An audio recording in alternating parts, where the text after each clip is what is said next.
aqui é o professor Orestes. Vamos falar agora a respeito de triângulos. Dá uma olhada no seguinte, um triângulo possui três lados, três ângulos internos quaisquer, alfa, beta e gama nesse exemplo, e eu estou dizendo que ele tem três lados A, B e C. Para começar, qual é a condição de existência de um triângulo em função dos seus lados? Veja, a condição de existência de um triângulo em função dos seus lados passa pelo seguinte pressuposto.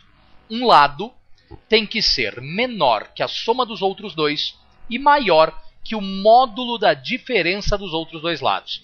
No exemplo, da maneira que eu coloquei ali, eu peguei o lado B como exemplo. Então dá uma olhada, eu estou te dizendo que o lado B tem que ser menor que a soma dos lados A e C e maior que o módulo da diferença dos lados A menos C. Ou seja, para que um triângulo exista, essa regra tem que ser observada. A gente vai pegar e vai considerar ainda o seguinte. Lembre, o maior lado sempre será oposto ao maior ângulo e vice-versa. Assim como o menor lado sempre será oposto ao menor ângulo também. A gente precisa observar uma coisa que se chama relação angular de Thales. Considera que nós temos um triângulo de ângulos alfa, beta e gama, e eu vou traçar duas retas paralelas, uma das retas sobre um dos lados do triângulo. Tá lá, ó, duas retas paralelas. O que é que vai acontecer? Observe o seguinte, o ângulo gama aqui embaixo, em laranja, é o mesmo ângulo gama lá em cima. Por quê? Porque são ângulos alternos internos. O ângulo beta do outro lado também lá em cima é igual, ângulos alternos internos. São duas paralelas com uma transversal. O que é que a gente deve observar?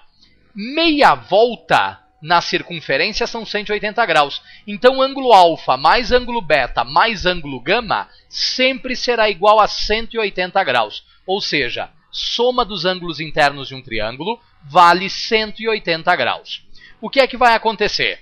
A gente precisa falar ainda a respeito de um detalhe importante que é o seguinte, ângulo externo de um triângulo.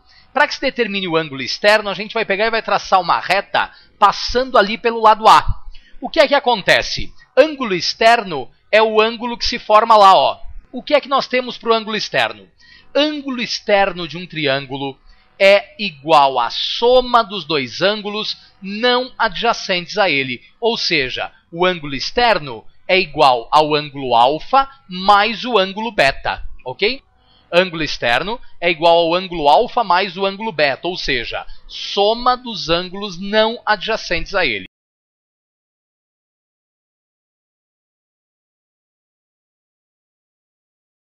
A gente ainda vai pegar e vai classificar os triângulos primeiro em relação aos lados. Dá uma olhada, a gente pode ter um triângulo escaleno. Quando é que o triângulo é escaleno? O triângulo é escaleno quando ele apresenta três lados diferentes. Consequentemente, vai apresentar três ângulos distintos também. Podemos ter um triângulo isósceles. Um triângulo é isósceles quando ele tem dois lados iguais. Tendo dois lados iguais, tem que ter dois ângulos iguais.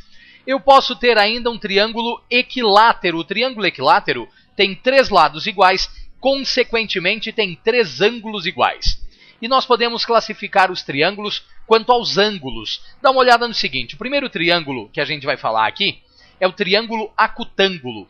Um triângulo é acutângulo quando ele apresenta três ângulos agudos, três ângulos maiores do que zero e menores do que 90 graus. Está lá o nosso exemplo. Em seguida, eu posso ter um triângulo retângulo. Cuidado, triângulo retângulo tem um ângulo reto, ou seja, tem um ângulo de 90 graus. E nós ainda temos o triângulo obtusângulo, que tem um ângulo obtuso. No nosso exemplo, o ângulo obtuso é um ângulo de 140 graus, ok? Essa é a classificação quanto aos lados e quanto aos ângulos. A gente precisa falar agora de três ideias importantes, que são as sevianas de um triângulo. Seviana é segmento que sai de um vértice e vai até o lado oposto. Cada um deles tem uma relação diferente. Vamos ver o primeiro. O primeiro segmento que a gente vai te falar é a altura. O que é que a gente fala da altura? A altura é o segmento que sai de um vértice e vai até o lado oposto, formando com o lado oposto o ângulo de 90. Se nós pegarmos o triângulo e traçarmos as três alturas, essas alturas vão se encontrar no mesmo ponto.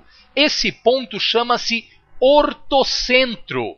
Ortocentro é o lugar onde se encontram as alturas de um triângulo. Essa é a primeira seviana. Segunda seviana, bissetriz. A bissetriz apresenta a seguinte característica. É o segmento que sai de um vértice e divide o ângulo em duas partes iguais.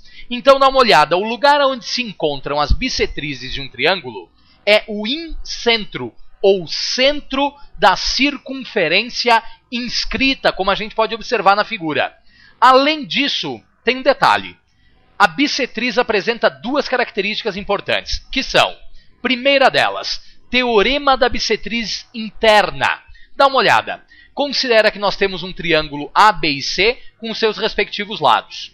O que é que acontece? No ângulo A, no vértice A, existe um ângulo. Eu vou traçar uma bissetriz que acaba dividindo esse ângulo em duas partes iguais. Essa bissetriz acaba interceptando o lado oposto BC num ponto D, dividindo esse segmento BC em dois pedaços, um pedaço X e um pedaço Y. Agora, qual é a nossa relação? A nossa relação, através do teorema de Tales, na verdade, vai nos dizer o seguinte, que C está para X, assim como B está para Y, ok? C está para X, assim como B está para Y. Esse é o teorema da bissetriz interna. Também temos que falar a respeito do teorema da bissetriz externa. No teorema da bissetriz externa, eu tenho um triângulo ABC e vou admitir o seguinte. Vou fazer um prolongamento do segmento AB e vou fazer um prolongamento do segmento BC. Vou traçar a bissetriz do ângulo externo do vértice A, dividindo aquele ângulo em duas partes iguais. E com isso a gente vai criar o quê? Com isso a gente vai criar lá um ponto D. A relação do teorema da bissetriz externa nos diz que o segmento AB dividido pelo segmento BD é igual ao segmento AC dividido pelo segmento CD. Ok? Teorema da bissetriz externa. Além de bissetriz, que é uma seviana, a gente precisa falar da mediana. O que é uma mediana? Mediana é o segmento que sai de um vértice e vai até o lado oposto, dividindo o lado oposto em duas partes iguais. O encontro das medianas gera o baricentro. Baricentro, chamado de ponto G. Por que ponto G? Porque ele é o centro de gravidade do triângulo, é o ponto de equilíbrio. O que é que vai acontecer? O ponto onde se encontram as medianas, então, não esquece, é o baricentro. Quem são as sevianas? As sevianas são a altura, a bissetriz e a mediana. Mas eu preciso te falar de uma coisa importante, que é a mediatriz. O que é uma mediatriz? Mediatriz é um segmento que não sai do vértice, por isso não é seviana.